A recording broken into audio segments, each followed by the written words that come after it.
ஓம் சக்தி பராசக்தி.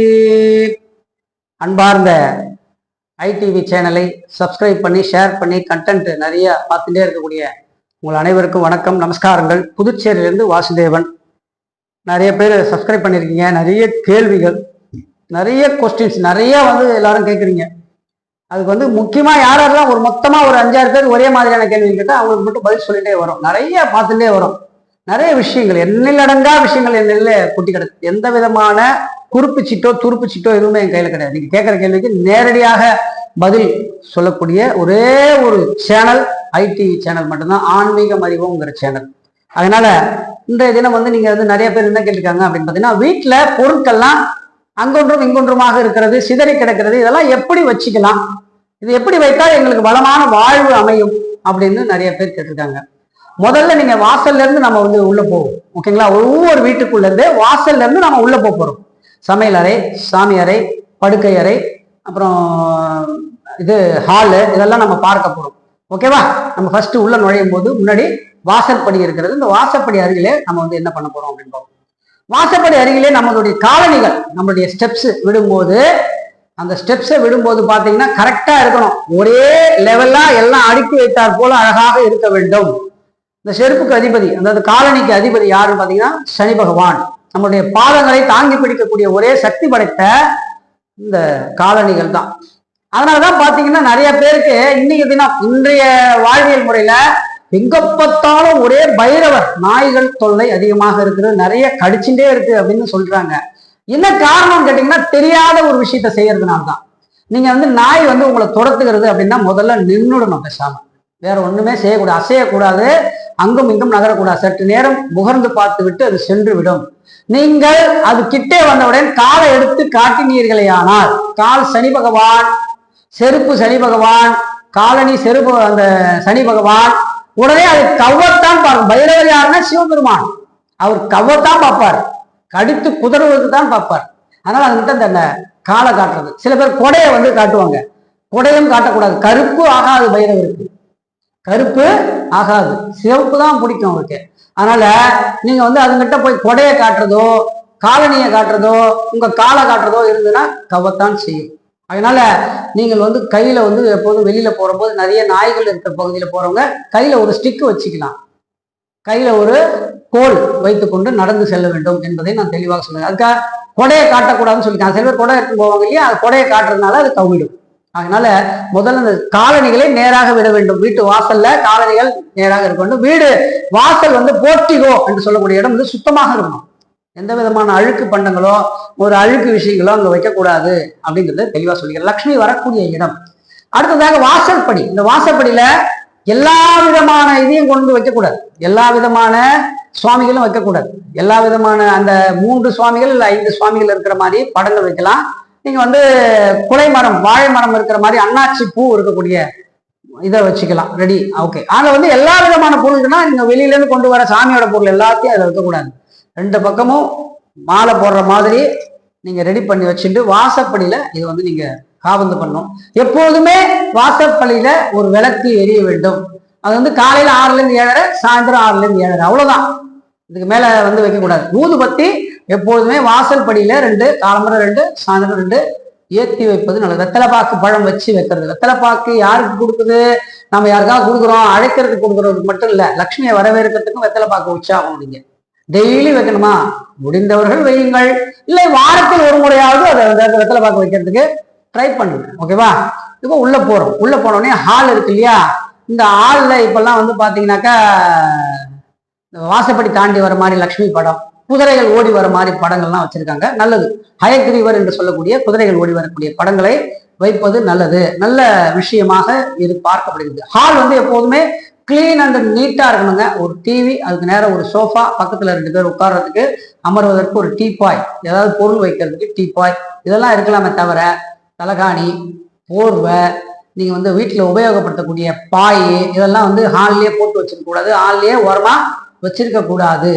ஒட்டடைகள் கொஞ்சமாக இருக்கணும். அதாவது நிறைய ஒட்டடை இருக்கு அப்படி வீட்டுலன்னா கொஞ்சமா சுத்தம் பண்ணிட்டு கொஞ்சமான ஒரு பகுதியில ஓரமாக அந்த ஒட்டடை கொஞ்சோண்டு இருக்கணும். இருந்தால்தான் சில விஷயங்கள் நடக்கும். தேர்வு என்ற அந்த ஒட்டடை இருக்க வேண்டும் வீட்டில், அது பார்த்துக்கோங்க. ஓகேவா? ஹாலு அடுத்ததான் வந்து சமையல் அறை. இந்த சமையல் அறையில என்ன மாதிரி பொருள்லாம் முன்னாடி வைக்கலாம்? சமையல் அறையில் நுழையும் போதே வாசனை திரவியங்கள் உள்ள பொருட்களை முன்னதாக வைக்க வேண்டும். மற்ற பொருள்லாம் மளிகை பொருள்லாம் நீங்க எங்க வேணாலும் வச்சுக்கலாம்.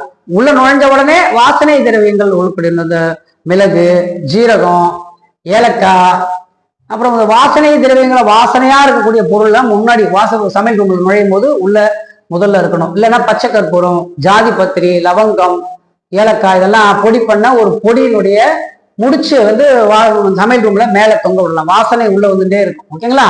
இது சமையல் அறையில இருக்கும். சமையல் அறையும் எப்போதும் கோலமிட்டு சுத்தமாக வைத்திருக்க வேண்டும்.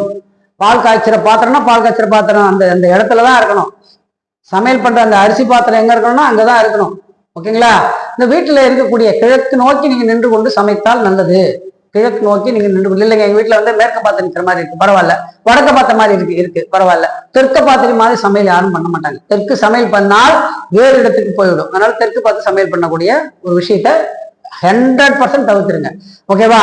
சமையல் அறை இப்படியாக இருக்க வேண்டும் அப்படின்னு சொல்லி விருப்பப்படுறேன். கடிகாரம், ஹாலில் மாட்டிருக்கக்கூடிய கடிகாரம் 10 நிமிஷம் முன்ன வச்சிருக்கேங்க, நாங்க சீக்கிரமா எழுந்து சீக்கிரமா போகணும், எல்லா இடத்துலயும் பங்க்சுவாலிட்டி கீப் பண்ணுவோம், அதனால நாங்க முன்னாடி போயிடுவோம், 5 நிமிஷம் முன்னாடியே போயிடுவோம் அப்படிங்கிறவங்க, லேட்டா போனா பரவாயில்லன்னு நினைக்கிறவங்க 10 நிமிஷம் பின்னாடி வச்சிருக்கேங்க, நான் வந்து கொஞ்சம் லேட்டா போவேன் அதனால பின்னாடி வச்சிருக்கேன், மணிய கரெக்டான டைமுக்கு போயிடுவோம், நாங்க பின்னாடி வச்சிருக்கேன் அப்படின்னு சொல்றவங்களும் நிச்சயமாக கடைபிடிக்க கூடாது. கடிகார முள் சரியா 6 மணினா 6 மணி தான் காட்டணும். அப்பதான் வாழ்க்கை ஒரே மாதிரியான சீரான ஓட்டத்திலே ஓடிக்கொண்டிருக்கும் அப்படிங்கிறத தெரிஞ்சுக்கோங்க. வீட்டுல இருக்கக்கூடிய பைப்ஸ், இந்த தண்ணி பைப்லாம் இருக்கு இல்லைங்களா, சமையல் ரூம்ல இருக்கிற பைப்பு, வாஷ் பேஷன்ல இருக்கிற பைப்பு, டிச்சில் இருக்கிற பைப்பு, நம்மளுடைய டிரைனேஜில் இருக்கிற பைப்பு, நம்ம பாத்ரூம்ல இருக்கக்கூடிய பைப்பு, வேறு சமையல் அறையில இருக்கக்கூடிய பைப்பு, இதெல்லாம் வந்து லீக்கேஜ் ஆகிட்டே இருக்கக்கூடாது, தண்ணி சொட்டி கொண்டே இருக்கக்கூடாது. இது வந்து நீங்க கடைபிடிக்க வேண்டிய ஒரு முக்கியமான விஷயம். பணம் காசு தங்காது. தண்ணி போயிட்டே இருந்ததுன்னா கடன் அப்படின்னு சொல்லக்கூடிய ஒரு விஷயம் இருக்கிறது. தண்ணி அதிகமாக செலவும் பண்ணக்கூடாது. நீங்க அதிகமான தண்ணீரை செலவும் பண்ணக்கூடாது. இது வந்து கடனை உண்டு பண்ணிவிடும் அப்படிங்கிறத தெரிஞ்சுக்கணும். அடுத்ததாக சாமி ரூம். சாமி ரூம் வந்து எப்போதுமே காலையில 1.5 மணி நேரம், சாயந்தரம் 1.5 மணி நேரம் தான் விளக்கெறியணும். 5 படங்கள் உள்ள சுவாமிகள், அப்புறம் உங்க குலதெய்வம் படம். யாராவது இப்பெல்லாம் குலதெய்வம் படம்லாம் முன்னெல்லாம் வைக்கிறது இல்லை. இப்பெல்லாம் எல்லாரும் விருப்பப்படுறதுனால குலதெய்வ படத்தை வச்சுக்கலாம் நீங்க. ஆனா குலதெய்வத்தை படம் எடுக்க விட மாட்டாங்க. அதனால நாங்க வந்து ஒரு கல்ல தான் குலதெய்வமா வச்சுக்கணும். தாராளமா வைக்கணும். கருங்கல்ல குலதெய்வமாக வைத்து வழிபடலாம். இந்த குலதெய்வத்தை எப்படி எடுத்துன்னு வர்றது வீட்டுக்குங்கிறத இன்னொரு கான்செப்ட்ல, இன்னொரு கட்டத்துல நம்ம வந்து பார்க்க போறோம். குலதெய்வத்தை வீட்டுக்கு அழைத்து வருதல் எப்படி அப்படிங்கிறத நம்ம பார்க்க போறோம். சரி, இந்த சாமி ரூம் எப்படி இருக்கணும்? சுத்தமா இருக்கணும், கிளீனா இருக்கணும், லட்சுமி கடாட்சமாக இருக்கணும். பார்த்தவுடன் அழகா இருக்கு அப்படின்னு சொன்னா, அழகு இருக்கிற இடத்துல லட்சுமி வருவாள். அழகு இருக்கிற இடத்துல லட்சுமி வருவாள். அதனால இந்த அழகு இருக்கிற இடத்துல லட்சுமி இருக்கக்கூடிய இடம் சுவாமி ரூம். இந்த சாமி ரூம்ல என்ன இருக்கலாம்? ஜாதி பத்திரி, பச்சை கற்பூரம், லவங்கம், ஏலக்காய், கடுக்காய், மாசிக்காய், ஜாதி பத்திரி இதெல்லாம் அரைச்ச பொடியில ஒரு மூட்டை கட்டி சாமி ரூம்ல வச்சிருக்கணும். வாசனையா இருக்கணும். தூபம் போடணும். எப்போதுமே வீட்டுல டெய்லி காலை மாலை 2 வேளையும் தூபம் என்றக்கூடிய சாம்பிராணி போடும். துஷ்ட தேவதைகள் வெளியேறக்கூடிய விஷயம் அதுதான். துஷ்ட தேவதைகள் வெளியே போகணும். அதே மாதிரி குப்பைகளை ஒரு ஓரமாக வைத்து அதுக்கு ஒரு வாளி மாதிரி வச்சு அதுல போட்டுட்டு வரணும். குப்பைகளை அன்றாடம் மாலை மங்குவதற்குள் எடுத்து போய் வெளியில போட்டுடலாம். அதாவது வெளியில போட்டுடலாம்னா வாசல்ல போட்டுறதோ இல்ல டிச்சில போடுறதோ ஓடுற தண்ணியில சாக்கடையில போடுறதோ கிடையாதுங்க. குப்பை எடுப்பவர்கள் வந்தால் அவர்களிடத்திலே ஒப்படைக்க வேண்டும். குப்பையெல்லாம் வெளியில போட்டு நம்ம வந்து நம்ம வீட்டுக்கு முன்னாடியே நம்ம வந்து வெளியில அசுத்தப்படுத்தி கொள்ளக்கூடாது. புரியுதுங்களா? குப்பையை குப்பைக்காரர்களிடம் ஒப்படைக்க வேண்டும் அப்படிங்கிறத தெளிவா சொல்லிக்கிறேன். எல்லா இடத்துலையும் பாக்குறேன். நான் பார்க்கும் இடத்தெல்லாம் எல்லாருமே வந்து தூக்கி போட்டு போறதான் பாக்குறேன். நான் நடு ரோட்லயோ இல்ல ஓரமா குப்பை போடுவோ போட்டு போறாங்க. இது வந்து அவர்களுக்கே பாதிப்பை ஏற்படுத்தும்ன்றதை நான் தெளிவா சொல்லிக்க விரும்புறேன். இதை வந்து நான் வந்து தடை பண்றேன், அவங்களை எதிர்க்கிறேன் அப்படிங்கிறதுலாம் கிடையாது. குப்பையே அந்த மாதிரி போடக்கூடாது. குப்பை உங்க வீட்டு குப்பை நீங்க வந்து அழகா வந்து குப்பை வாங்குபவர்களிடம் கொடுத்து ஒப்படைக்க வேண்டும். இதுதான் அந்த எங்க வீட்டுல சிலதான் ஃபாலோ பண்ணணும்னு எதுக்கு சொல்றோம்? இது எல்லாத்தையும் பார்க்க வேண்டிய சூழ்நிலை இருக்கிறதுனால தான் நம்ம சொல்றோம். ஓகேங்களா? இந்த சாமி ரூம் இப்படி வச்சிருக்கோம்.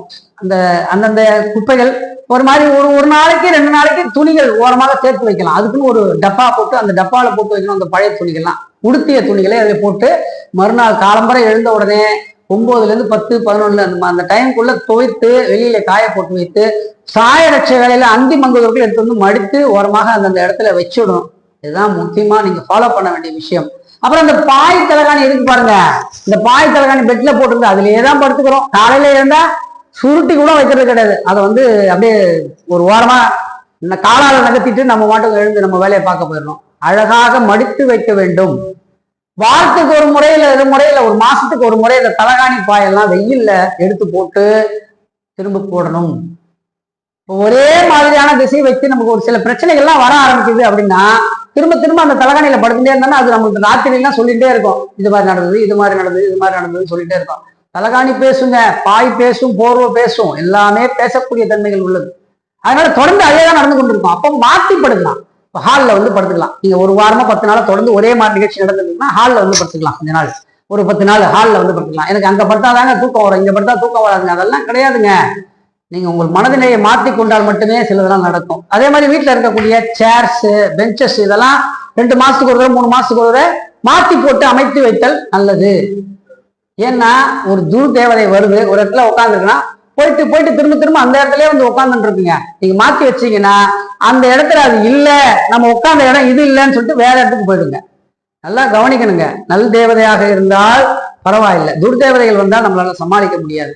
அதனால இதெல்லாம் நீங்க ஃபாலோ பண்ணணும். வீட்டில் வைக்கக்கூடிய பொருட்கள், கடிகாரம், தண்ணி ஒழுகுறது எல்லாத்தையும் நம்ம வந்து பார்த்துட்டே வரோம். நிறைய கேள்விகள் வந்துட்டே இருக்கு, பார்க்கலாம். ஐடிவி சேனல் சார்பாக நம்ம வந்து இந்த புதுச்சேரியிலேருந்து நம்ம வந்து இந்த ஆன்மீகம் அறிவோங்கிற நிகழ்ச்சியை நம்ம வந்து கொடுத்துட்டு இருக்கோம்.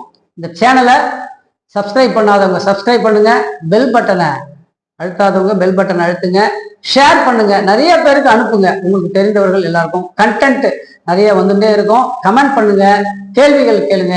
உங்களிடமிருந்து விடைபெறுவது புதுச்சேரியிலிருந்து வாசுதேவன். நன்றி, நமஸ்காரங்கள்.